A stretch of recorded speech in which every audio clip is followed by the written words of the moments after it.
Say the L word, say lesbian. Everybody say lesbian. Come on, say lesbian. Everybody say lesbian. Happy mama say lesbian. Happy daddy say lesbian. Come on, say lesbian. Everybody say lesbian. Word to your lover. Good evening and welcome to the Sinister Wisdom reading, celebrating the release of Sinister Wisdom 117, Lesbians in the City. The song that started our event this evening is L Word, written by Carol Kramer and performed by Yer Girlfriend. We thank Yer Girlfriend for sharing the music and hope that you loved it. They contributed it as a part of one of our earlier issues that we did. I believe, Rose, it was Sinister Wisdom 93, the very first issue of the Southern Lesbian Herstory Project. And so we were thrilled to bring that out and be able to share it when we archive this video on YouTube. That does bring me to a couple housekeeping items this evening. I think I already told you that my name is Julie Enszer, but I may not have. I am the editor and publisher of Sinister Wisdom. The main screen is broadcasting in gallery mode for right now, and that is going out also on the Facebook page, which is live and unfiltered. So if you have concerns about your image being broadcast across the internet, you can turn off your video. We will change it to, I will change it to speaker mode, and that is what we'll broadcast later. And later in the evening, we'll have an opportunity for everyone to look at everyone's beautiful smiling faces. We have a chock-a-block hour planned for you tonight, with plans to wrap up no later than about 8:05. In case you're not familiar with Sinister Wisdom, it is my obligation to give you a little information about the journal. Sinister Wisdom is a quarterly journal of lesbian literature and art. If you're not currently a subscriber, I encourage you to sign up for a subscription today by going to sinisterwisdom.org/subscribe. And I think that our two tech assistants folks, Ramona and Indy, will throw some of these links into the chat box for folks to be able to click on later. And lots of people are flashing their copies of the issues that are in the hot hands of subscribers everywhere. So please continue to do that. In addition, a group of monthly sustainers are vital to Sinister Wisdom. If you want to give $3, $5, or even $100 a month to Sinister Wisdom, you can sign up as a subscriber at www.sinisterwisdom.org/sustainers.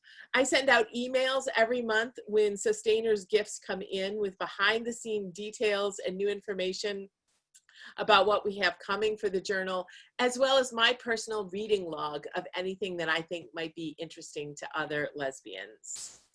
This evening, we have 6 readers who will each read for 4 to 5 minutes. I'll introduce every reader before they begin. And in the end, we move into our open mic where we have 10 people reading for 1 minute each. When we started this out, there's a couple people who are on our wait list who are sort of on deck to read. When we started this out, we were still waiting for 5 readers. 2 have emailed me in the interim, and I assume will join us. But if you're on deck on the wait list, stay tuned, and I hope that you practiced. Please keep your mic muted throughout the program. We will give you an opportunity to unmute and wave and cheer at the end of our program. And I'm not sure if you can hear, we're having a huge thunderstorm all around me. So I'm hoping that the rain is not going to interfere. And I especially hope that I'm not going to lose power, but we will punt if that happens. As we go through the program, if you want to show appreciation for the readers, you can wave your hands at the end of each reading, right? Practice wave your hands at the end of each reading. Thank you, thank you, thank you. And there are also reaction emojis on Zoom that you can click under the reactions button. Do also feel free to light up the chat in Zoom and put comments on Facebook if you are watching us there. If you need technical assistance this evening, you can chat directly with Indy Bear, B-E-A-R-E, Shramona Mundell, and Rose Norman. They're all waving at you right now. They are our co-hosts and technical gurus. And I will also alert you, they will mute you if they start hearing noise from your speaker during it. So don't be offended when that happens. Think of it just as a little love tap from the technical gurus. All right, on to our program. Our first reader is the mind, energy, and impetus behind Sinister Wisdom 117, Lesbians in the City, guest editor Erika Abad. Erika approached me a number of years ago about doing this themed issue, and I am thrilled to have it in my hands. In these pages, the work that Erika curated celebrates the multi-laned roads, freeways, dyke bars, nonprofits, and public transportation as sites in which love for women flourishes. Dr. Abad teaches at the University of Nevada, Las Vegas in the Interdisciplinary Gender and Ethnic Studies Department. Please join me in welcoming Dr. Erika Abad.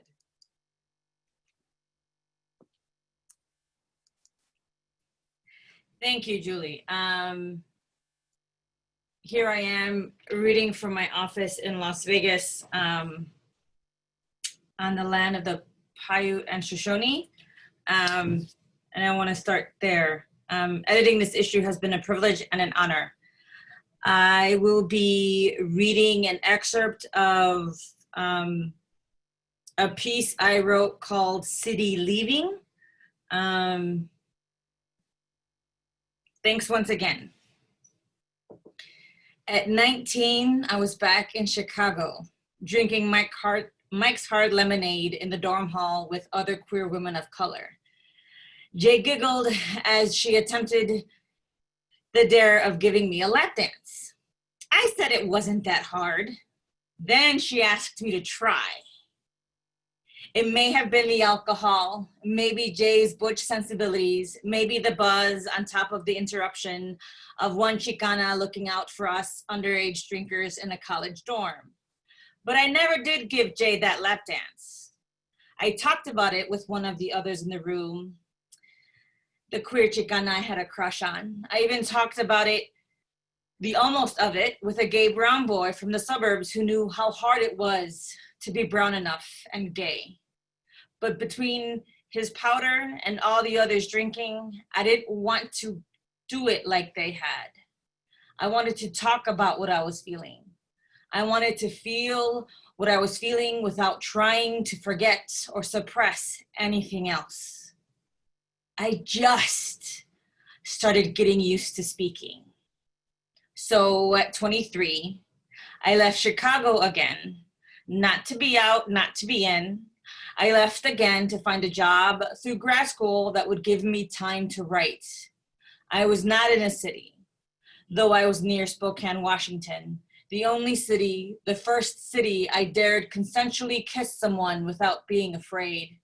Well, not on the lips, but on the cheek and her face. I dared to kiss her and giggle with her and hold her hand as we walked out of church Sunday morning.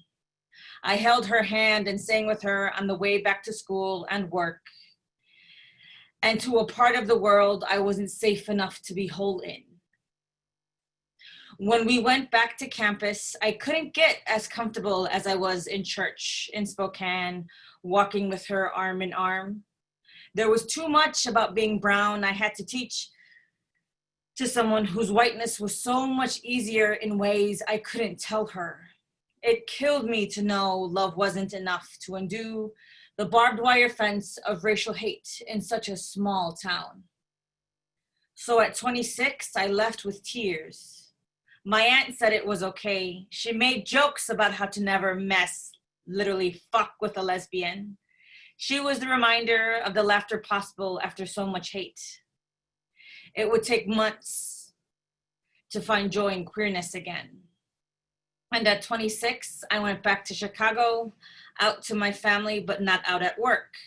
The one story my father wouldn't tell his family about me. Tears flooded my mom's condo. I knew I would have to leave again. There were too many battles behind being out or in that spending a lifetime fighting wouldn't end. I needed to leave to make sure that the disappointment of queers too afraid to be queer wasn't the reason I'd never finish my PhD. Thank you. Thank you so much, Erika. That's lovely. I may ask you at the end to give us a reflection or two before we start the open mic on curating and editing this issue as a way to encourage others to think about that as well. So you might think about that for a minute or two, and I'll note it on the script. Otherwise, poke me when the time comes. Our next reader joins us from South Carolina, where she lives with her wife. Nominated 6 times for a Pushcart Prize, Cassie Premo Steele's most recent books are Earthjoy Writing, Beautiful Waters, Tongues in Trees, and The Resisters. Please join me in welcoming Cassie Premo Steele.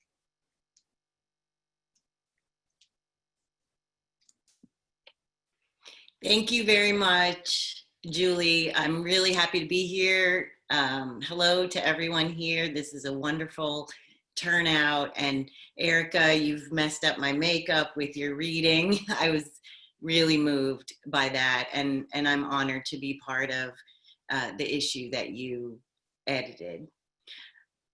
My wife and I live in a city, and the only way we can do that, honestly, is by connecting all the time to nature.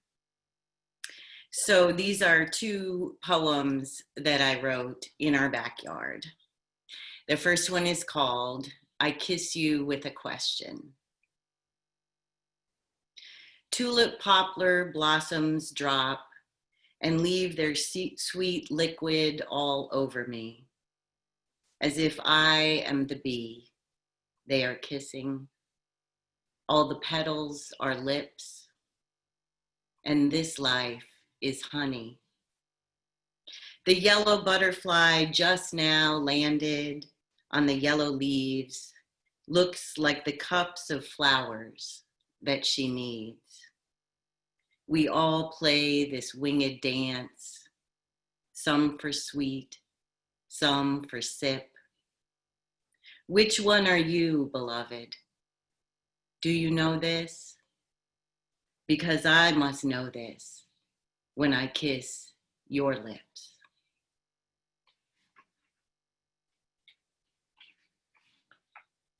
Thank you. And the second poem is called I Show You How to Get Through. And I want to dedicate this to lesbians worldwide during this pandemic, because it's hard, but we're here together.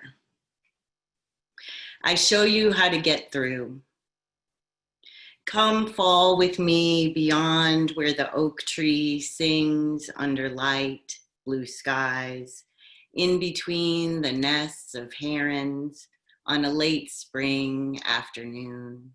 And soon the falling will open into a kind of rising, as the laughter of repetition makes a rhythm of getting up, get up, get up. While we watch the herons soar away for the evening, fishing, and as they leave, we will see that this is how the trees and skies and herons survive and get up again and again. Thank you.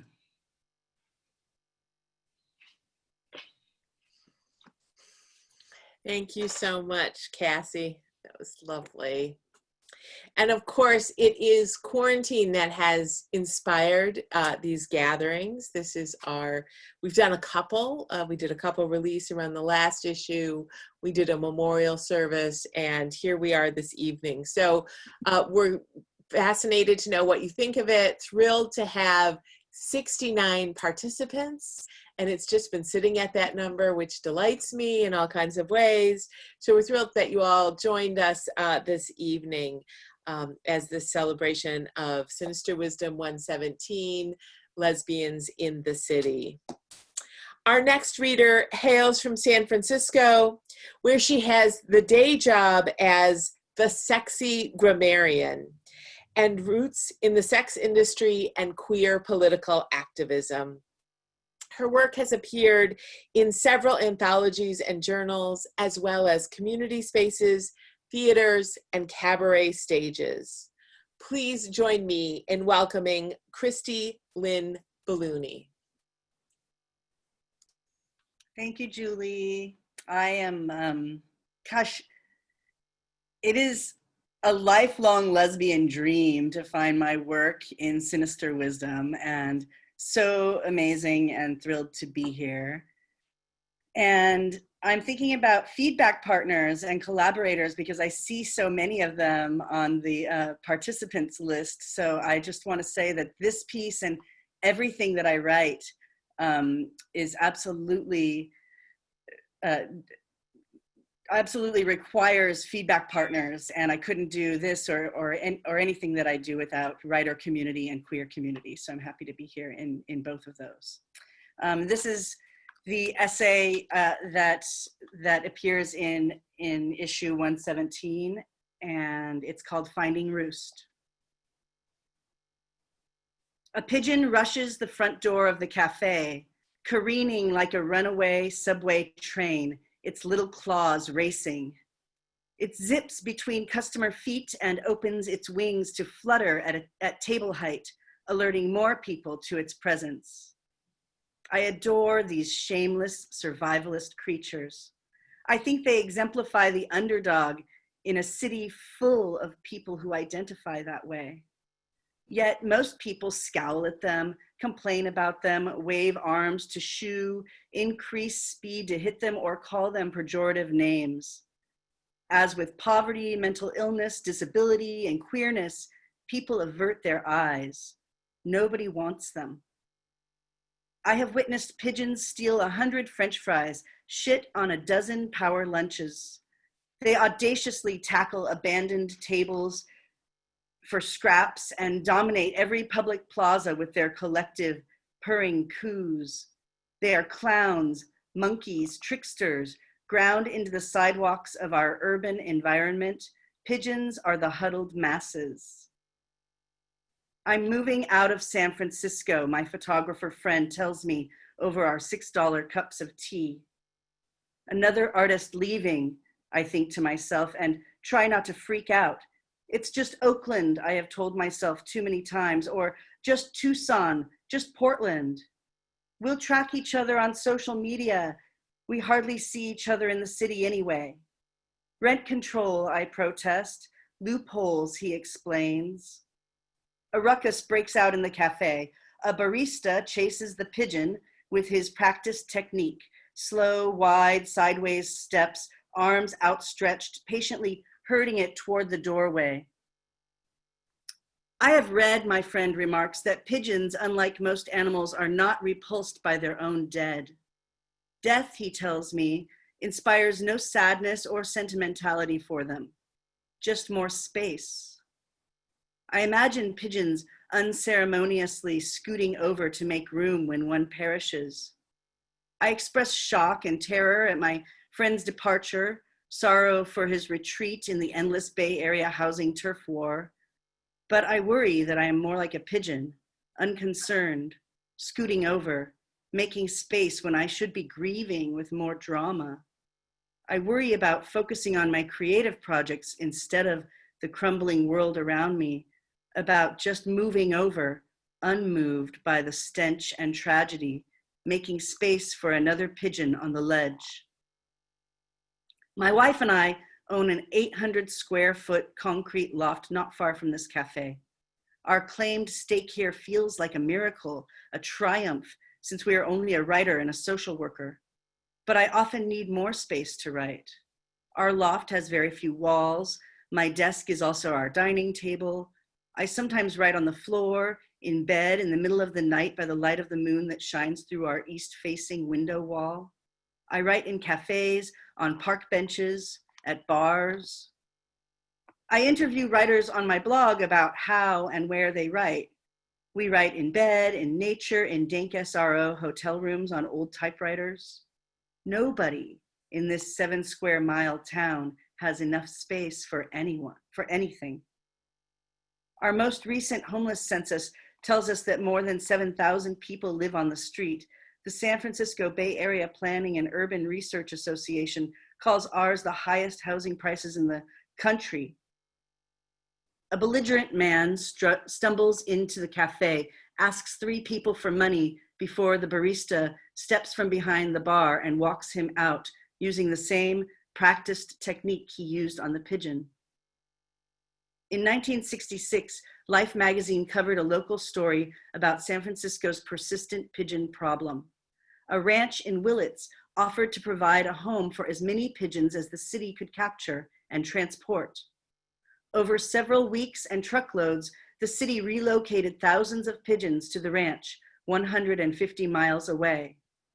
In the story's predictable denouement, the pigeons all flew back to roost in the city. I kiss my friend goodbye and go looking for someplace to write.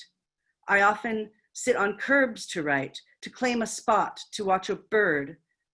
I like to write on a certain sunny concrete step in Civic Center Plaza because of a woman who also sits here with her pockets stuffed full of cooked rice. And that's about the halfway point. So you'll have to subscribe to Sinister Wisdom and get issue 117 to hear the rest. Thanks. Thank you so much, Christy. And anybody who newly subscribes this evening, we are mailing Sinister Wisdom as the first issue of subscriptions. And I just have to say too, one of the things that I loved about that piece from the first time I read it is there were so many lesbian communities in and around Willits, and also gay male kind of land communities, including Elsa Gidlow lived near Willits during a part of her life. So I always wonder if secretly a group of, that was really like a group of queer people who were like, yeah, we'll take the pigeons.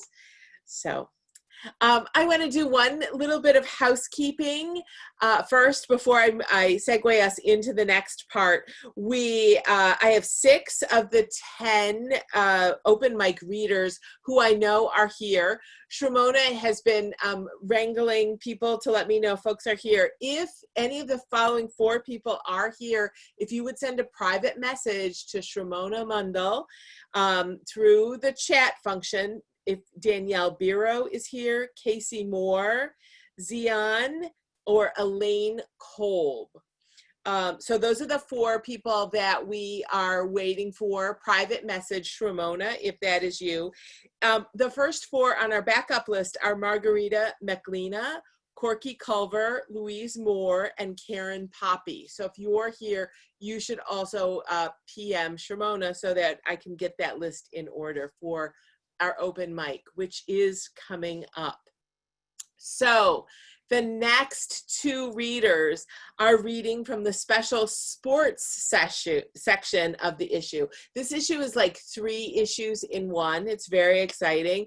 The sports section is curated by the Southern Lesbian Feminist Activist Herstory Project. And our next reader is a major instigator of that project. Originally from Miami Beach, Florida, our next reader has been an activist and community organizer since the 1960s, when she was but a wee dyke in diapers. She now lives in rural Middle Tennessee, where she continues to misbehave. Please join me in welcoming the person who probably does not need an introduction because you've all had amorous occasions with her, Merril Mushroom. Merril, I'm trying to unmute you. I did it. You I did it. Oh, good. Thank you, Julie. Thank you so much. Thank you for doing this. Oh, I want to cry to see this big screen full of so many beautiful lesbians. Oh, I'm so happy that you did this. Thank you so much.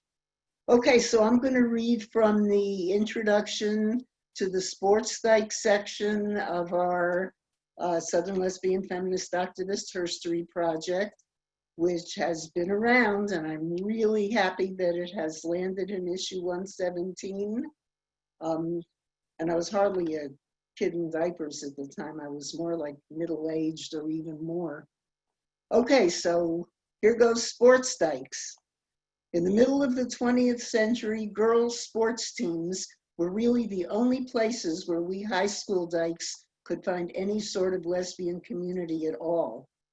But as closeted as we had to be, those of us who were young lesbians involved in high school sports recognized and acknowledged one another. During the 1950s and 1960s, the heartthrobs of our teenage lesbian worship were the roller derby women. We Dade County high school girls each had our favorite, who we would cheer on by name and groan loudly if she got knocked down. We would check out the other arena spectators for possible teenage dykes, making eye contact with the groupies from other high schools who had that look. And sometimes we would meet in the girls' bathrooms where we would talk, perhaps come out to each other, and maybe even mess around a little. There were few places where dykes could gather in groups besides the bars. In a world that was not always friendly to or even accepting of lesbians and feminists, sports teams provided a haven, a sanctuary of sorts. Regardless of cultural, socioeconomic, or lifestyle differences, sports was our common denominator.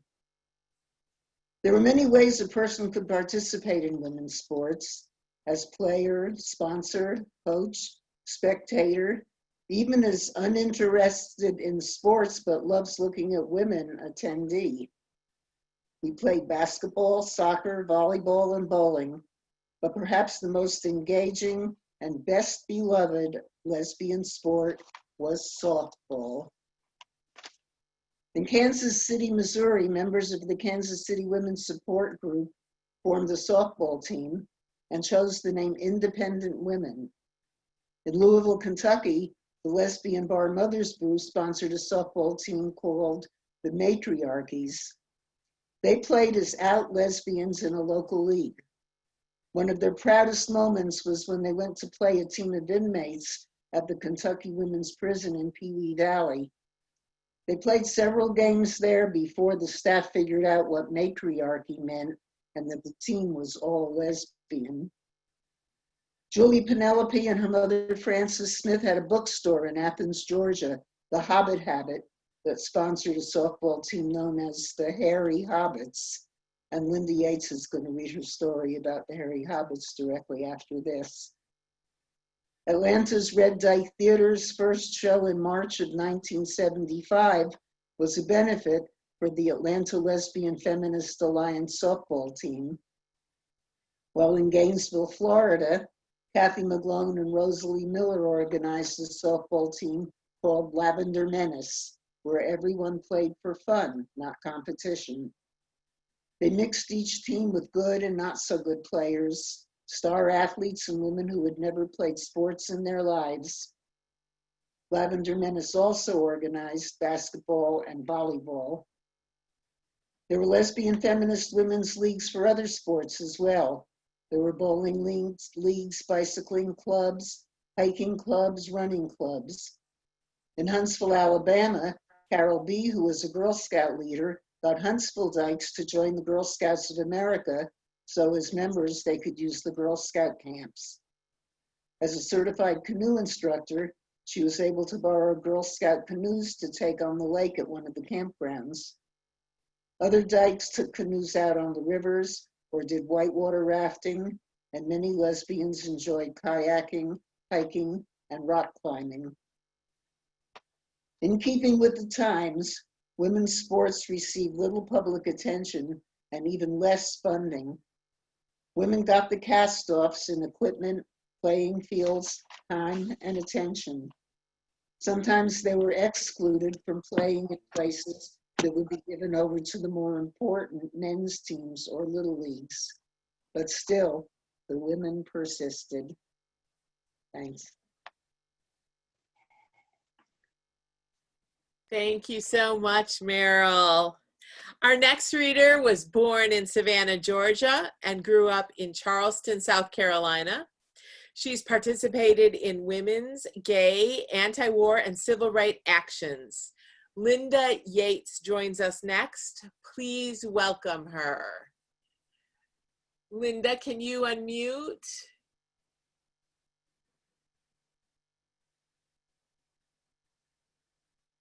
Shimona's trying to help.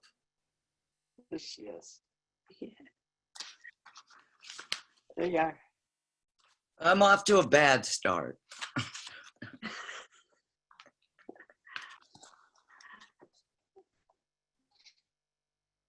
You're good.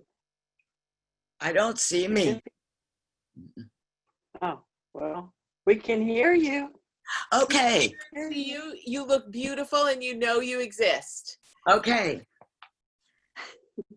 Apparently there was some doubt last time as to the setting for this highly factual piece.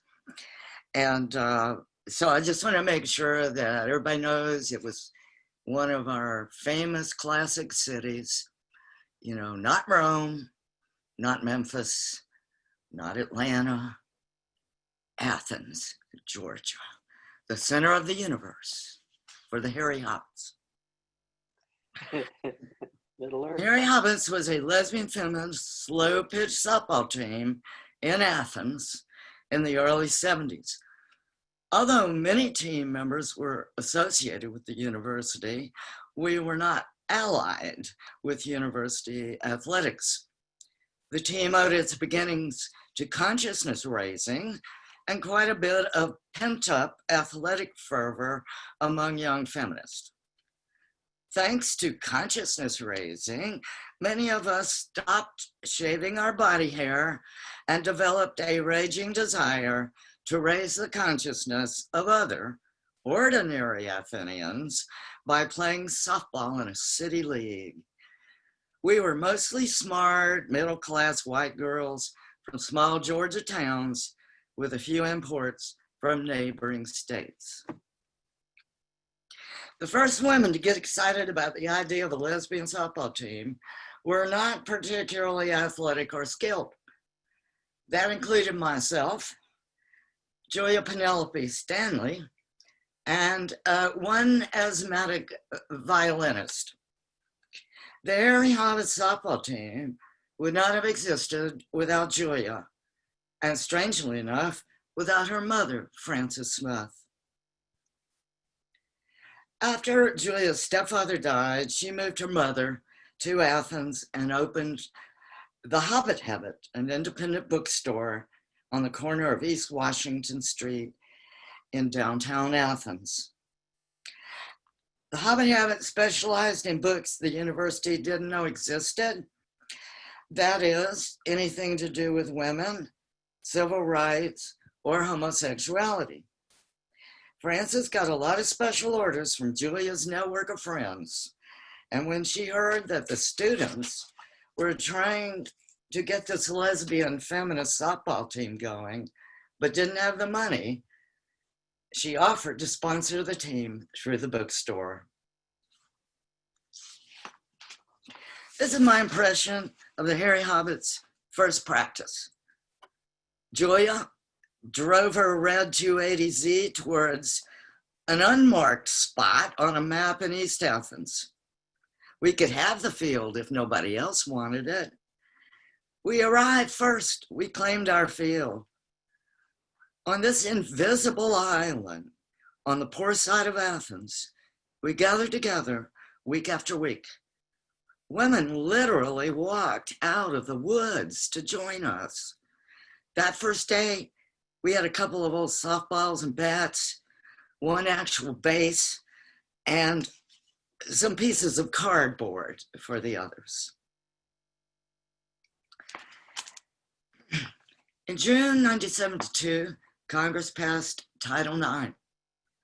Julie told us the word gender would eventually change access to sports for girls and women. And for the first time in my life, I was surrounded by more or less like-minded women on a team, and we were going to be the difference. Hairy legs and hairy pits. Come on, hobbits, give them fits. Thank you. Thank you so much, Linda. Best ending ever. 6 adjectives and nouns describe our next reader: queer, Black, activist, writer, puppeteer, performer. Based in Brooklyn, New York, our next reader draws inspiration for her work from love, dreams, social justice, mental illness, and the process of exploring identity. Please join me in welcoming Marlee Miller. Hi, everyone. Can you hear me okay? Thanks to the Sinister Wisdom team for having me here. I am so honored. This is my first publication, and I can't think of a better journal to be published in for the first time. So I'm going to read a couple poems, 3 poems, and I have this little kind of issue, kind of not, where sorry, someone's buzzing up my apartment, where I fall in love with my friends. So these poems are about that. And this first one is for a dear friend of mine, and it's called Femmes Loving Femmes, a list of thoughts. Kiwi vanilla scented perfume trapped between the folds of her dress. I find strands of golden hair entwined with my shoelaces a few days later. I once discovered new territory in the soft valley between her thighs. I did not plant a flag there. One night, I begged her to sing with me in between wine-scented hiccups. Carrying her dead weight the night she ran into my arms and cried was much easier than I expected. Desperately, I tried to grab onto Peace's view to keep with me after you left. Time passes so quickly, and your hair is so long now.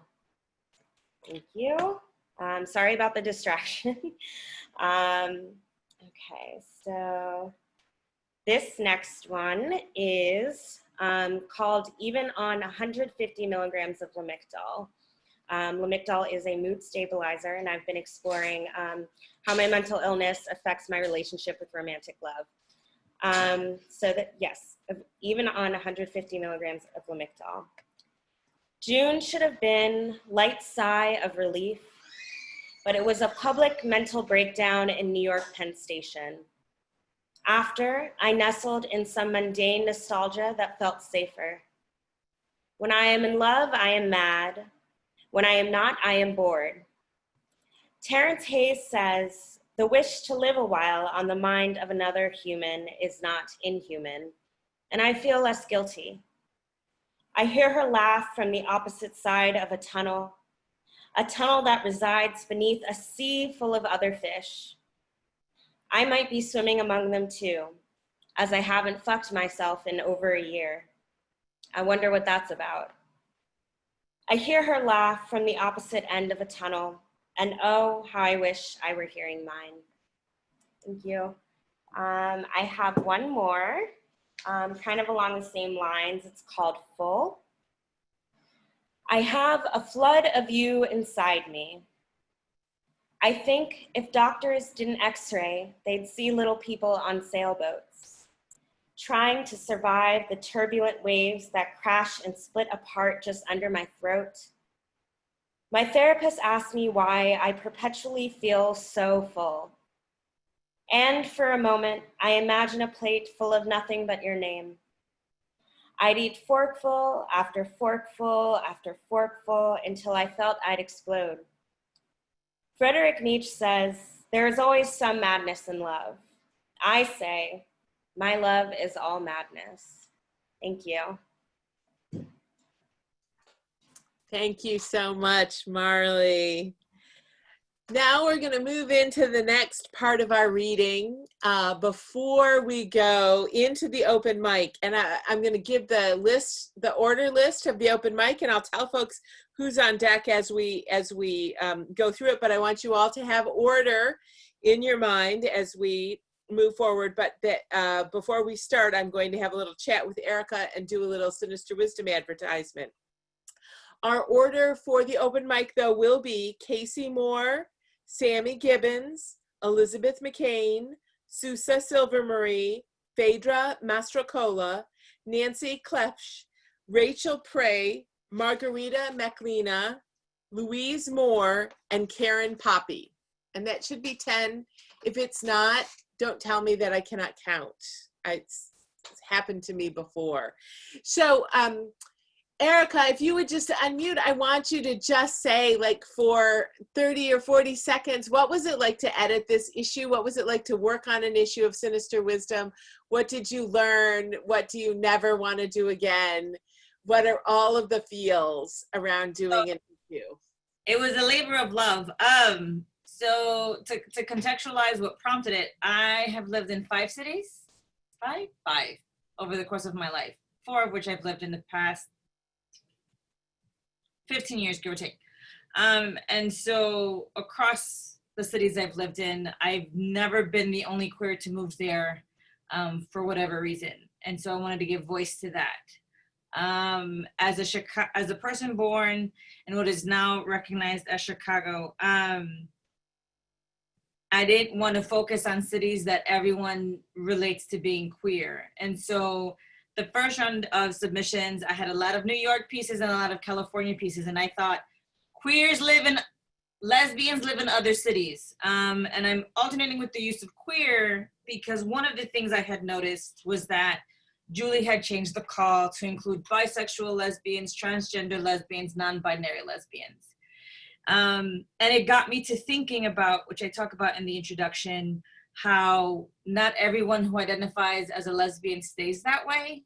And it's not out of disrespect for the historical struggles of lesbians who fought for lesbian spaces, more because of how in the 21st century, specifically, we can imagine ourselves as different. There's more ability to transition, and transitioning doesn't always require surgery. And so I wanted to give space to that. That's awesome. So yeah. And so I know I'm gonna piss off a lot of lesbians. I'm okay with that. It's no disrespect. You can't help it.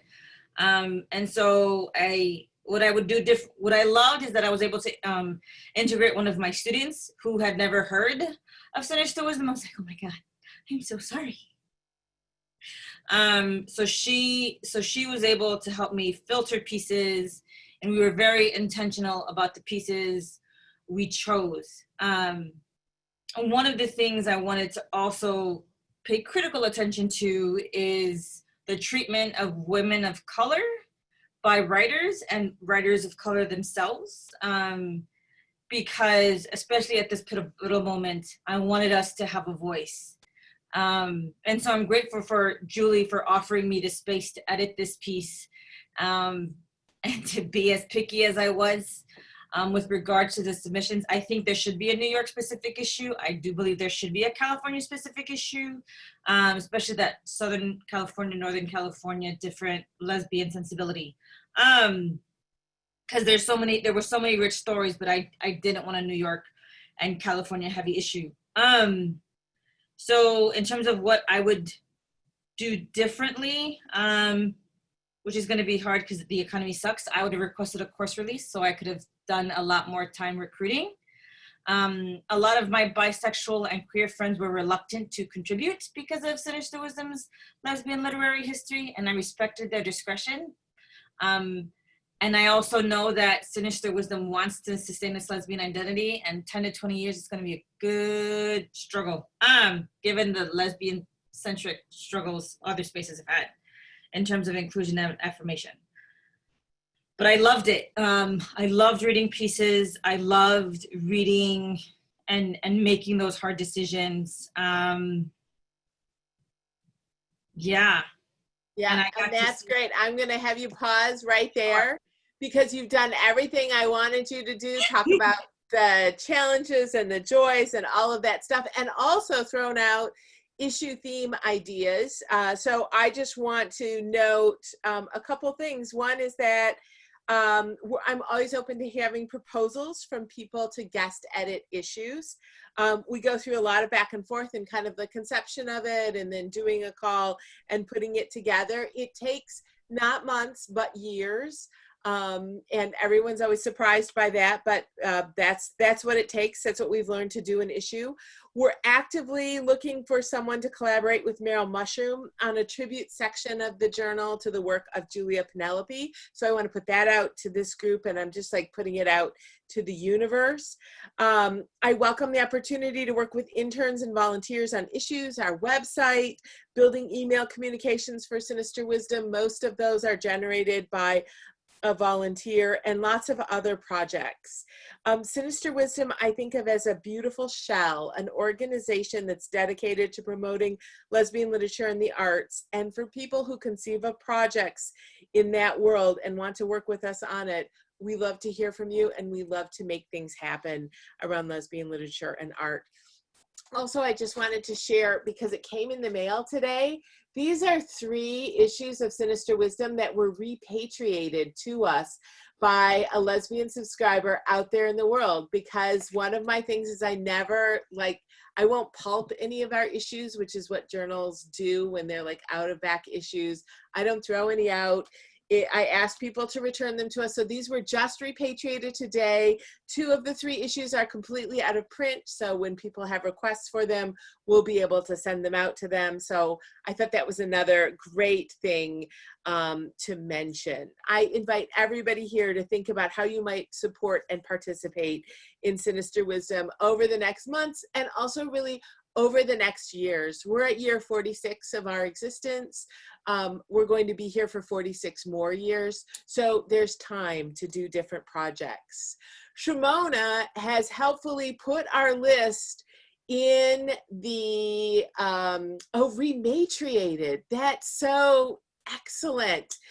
Okay, Shimona has put our list in the open mic of readers. These are 1 minute lightning readers. You've got 1 minute. I will turn on the timer. I'll mute you if you go over your minute, so that we can get through all 10 readers before the end of our time together, because we have another fantastic song to share with you to end the program, and also to wave and say hi to everyone on the call. So Casey Moore, please unmute yourself. Casey Moore. Hi. Go ahead. Okay. This is called Before Light. The goddess made Earth in 13 days and 12 nights because she knew creating the universe shouldn't be done in haste. It started in darkness, but not chaos, because a woman on her own has peace that is warm, wet, and foggy. She held on to darkness as long as she could, and in the blackness she formed land and mountains first, then poured out rivers and oceans from her eyes. Not ready for dawn, she scattered stars across the sky, shaped into figures for stories for later. She came down to earth then so she would always remember what it was like to be still in the midst of creation. Only then was she ready to set the sky on fire. Thank you. Thank you, Casey Moore. Next up, Sammy Gibbons. Sammy. Hi, I'm Sammy. This is my first published piece, and I couldn't be happier that it's in this publication and to be here with all of you. So this is the start of my story in a journal called Directions. In 300 feet, turn right. I saw my mother cry for the first time in this house. Our home looks like it was plucked from the hills of Spain. Tan stucco walls and iron railings suffocated by plants surrounding narrow balconies, curved roof tiles colored like rust. Now Mom comes out the front door, waves, fluffs the porch swing pillows, then gets in the passenger side. Don't the hydrangeas look lovely? She plants a kiss on my cheek. Beautiful. said, I put the car in reverse. I've kept my plants alive. I'm excited to show you. You'll be glad to see how much better I've gotten at cleaning too. Then launched seamlessly into neighborhood gossip I'd missed while I was gone. It was almost a year ago when Mr. Sims ran over his wife's cat and tried to replace it with a lookalike, and I'd heard the scream when Mrs. Sims discovered it. Now, Mom said, Mr. Sims no longer lived next door and the imposter cat had just been neutered. I turned the steering wheel back out of the driveway, then glanced into the kitchen's curved bay window as we passed it. I remembered us sitting at the scratched kitchen table centered in the arched window. Mom sat on one side, her hands folded tightly in front of her. I sat across from her, my fingers nervously pulling strands of my wavy hair until they were straight. Our mouths didn't move. Between us was only an ambient sound, the tick of the grandfather clock in the living room. The only breath came from the coffee mugs in front of us.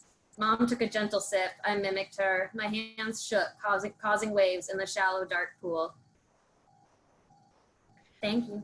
Thank you, Sammy. That's fantastic. Now we welcome Elizabeth Mccain. Elizabeth. Hello. What will it mean if I kiss a woman? I thought, will this make me a lesbian or am I bisexual? And what would my conventional Mississippi family think? But now I was a Washington, D.C. lesbian, perhaps. Sherry pounced on me. I closed my eyes and told myself I could pretend this was a man. When her soft lips met mine and I touched her chiseled cheeks, I felt in that moment like I had come home.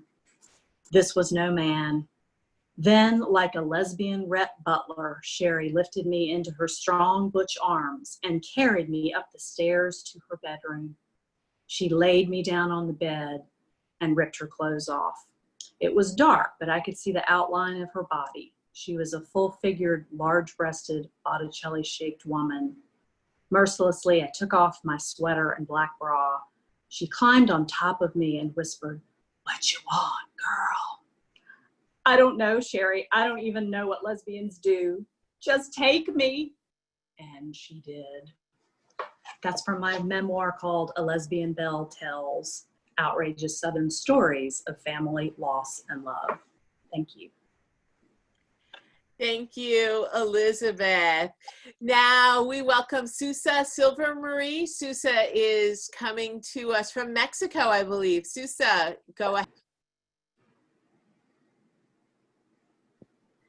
Singular living is over.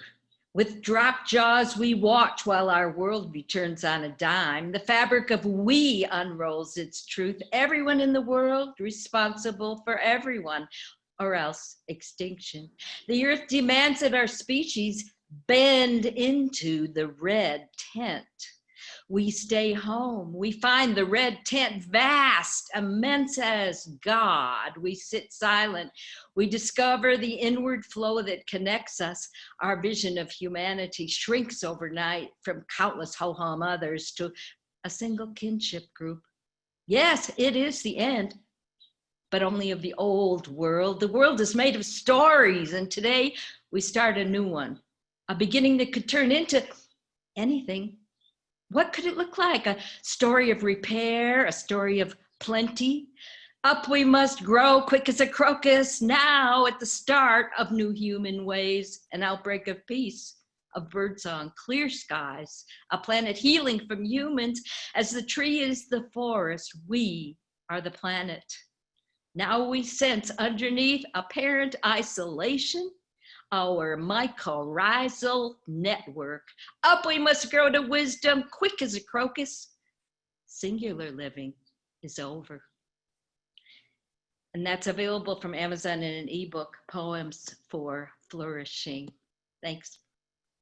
Thank you so much, Susa. That was great. Now we invite Phaedra Mastrocola. Phaedra. Hello. This is called Self Unseen. Reality steadily comes to the fore. Waves crash against my shore. Soaked clothes stretched over naked skin. Where, pray tell, does the truth begin? Salty truths bite at my eyes. An entire life based in lies. Whipping winds, deafening roar. Visions of self over which I pore. Here I stand naked, looking at you. What am I supposed to do? Unwind, rewind, undo, delete. No wonder I've felt so incomplete. A single tear runs down my face. A new life mine, please do replace. My one act play has turned a tome, a scary place in which to roam.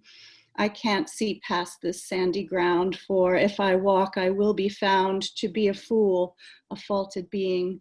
I've lived a life of self unseen. Thank you. Thank you, Phaedra. Now we invite Nancy Klepsch. Nancy. I live in the city thinking about Thoreau. I went to the city to live deliberately, to seek shelter with urban souls who built dreams from broken beams. I went to the city to live deliberately, to fall asleep to the sounds of speeding cars, wayward girls, and the click, clack, click of high-heeled ruffians. I went to the city to live deliberately, to walk cobblestone streets alone and free, buy fruit and veggies consciously, love my neighbors continuously. I live in this city so deliberately that I found my grace on the corner of 6th and Swift, 3 blocks from the river tidal, and all my dreams ebb and flow like a river, feeding my city with new and deliberate possibilities. By the way, I was born in Brooklyn, but I couldn't afford to live there. So this poem is actually written for where I live now in Troy, New York. Excellent. Thank you so much, Nancy. Now, a matriarch, Rachel Prey. Rachel. Rematriation. Hey, everyone. Great to be here. I feel honored to have been a Sinister Wisdom contributor many years ago. It's a huge privilege to read. This is from a longer poem that's coming out in a publication in September. I think it's called North by Northeast. The poem's called Barnacle. My father buried us in fear and grief. Like Lear, he claimed his kingdom of false praise. In disbelief, Cordelia spoke the truth to keep her soul. I chose to share her fate, cast out from patriarchy's grasp, thrown deep and fast into the bathysphere. Below the reach of sunlight, pressured depths, no hold fast here, no rock to grasp. Teeming life holds sway, abundantly in unexpected forms. Lanternfish light the way, brilliantly colored cephalopods and giant squid, wrap tentacles, frantic defense of life around the toothy rostrums of devouring whales. In surface currents, plankton barnacles are swept along to far saltwater ponds, while I am carried to another shore. Lost in depths too dark to name, I come apart, shattered carbon molecules, unfathomable joy. Thank you, Rachel. Next, we invite Margarita Mccain. Margarita. Thank you, Julie. I'd like to read a flash fiction piece. It's called Nadlich, One Who is Transformed. And Nadlich is a true spirit person. That's how Native Americans called true spirit people. And I work in libraries, so I wrote a flash fiction piece about libraries and true spirit people. Nadlich, One Who is Transformed. Gliding with spectacled eyes over my male body in a silky, slippery dress, a librarian asked for my nationality. Native American. Male or female? I am true spirit. Before I was born, my soul went to Creator, reaching for bow and arrows. But God, hiding melancholy under the blanket of clouds, switched hands, instead entrusting me with a basket. Thus, my female role on earth. Undefined, the librarian noted in my patron record. Between two worlds, I objected. That's when paper pupae of books grew into giant butterflies and lifted me into the air, where I sit, browsing library stacks from above. Thank you. Thank you so much. Next up, Louise Moore. Louise, please join us.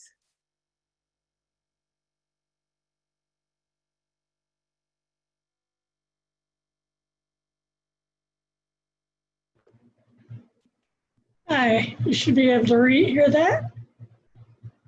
Okay. Hi, this is called Kissing. Getting, giving packets of Kool-Aid straight to hearts and body parts. No sleep kisses, please. No dry, kindling, igniting, in notes, vibrating, in an alley under a nipple-looking streetlight, in beds, lots of cars, one on a cheek a week before the woman's death. Kindling kisses.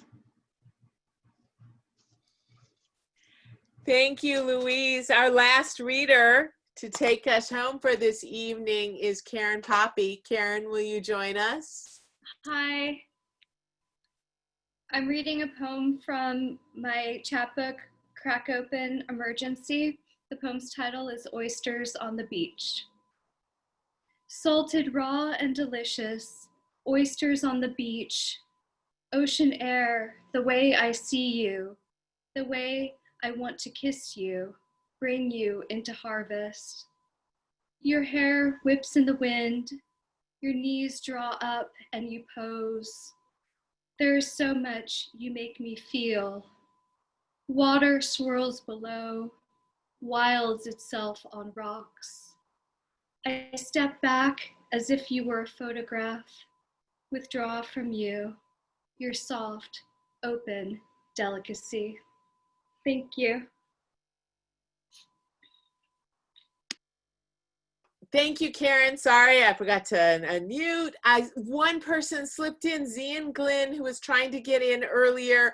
I'd like to have Zian do 1 minute. We'll add one to this, and then we'll go into our outro. Zian, please read to us for 1 minute.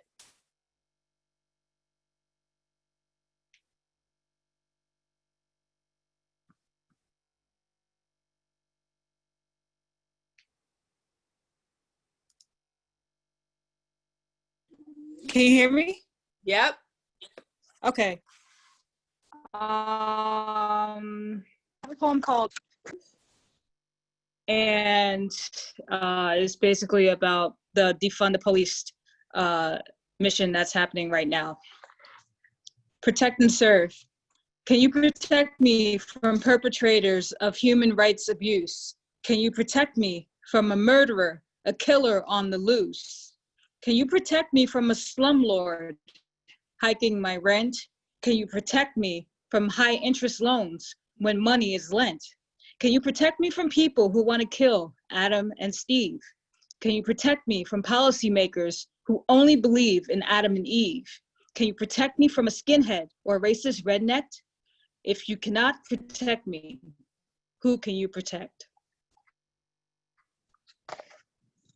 Thank you so much. That was great. I'd like to encourage everyone to click on gallery view, start your video. We will end this evening with an opportunity for you to scroll through and see the gorgeous faces of women and people gathered here with us this evening. Our final song is called Clarity. It is written and sung by Suzanne Kappler. Thank you, Suzanne, for lending music to us. As we play the song, folks are welcome to wave, say hi, talk in the chat. We'll listen to the full song, and then when it is over, I'll be ending the Zoom call. Thank you for joining us this evening. Thank you for all you've done for Sinister Wisdom in the past and all you will do for her in the future. Indy, please play Clarity by Suzanne Kappler.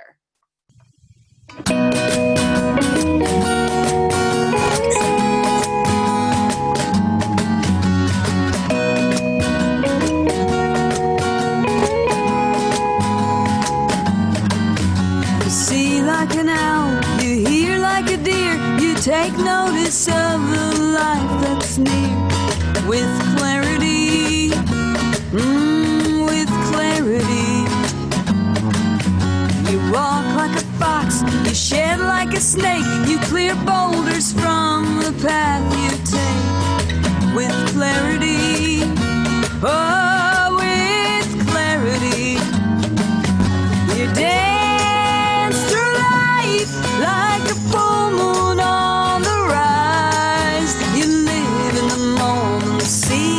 day. Let clarity light up your way.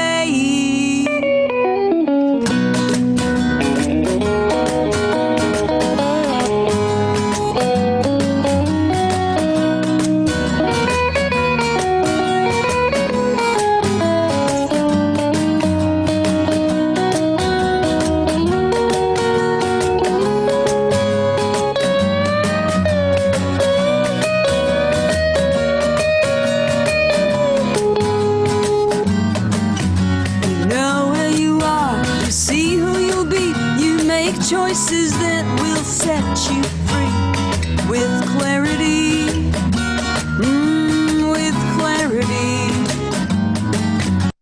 Live with the earth, you fly with the wind, with a childlike ease you laugh and sing with clarity, oh, with clarity. You dance through life like a full moon on the rise. You live in the moment, seize the day, let clarity light up your way.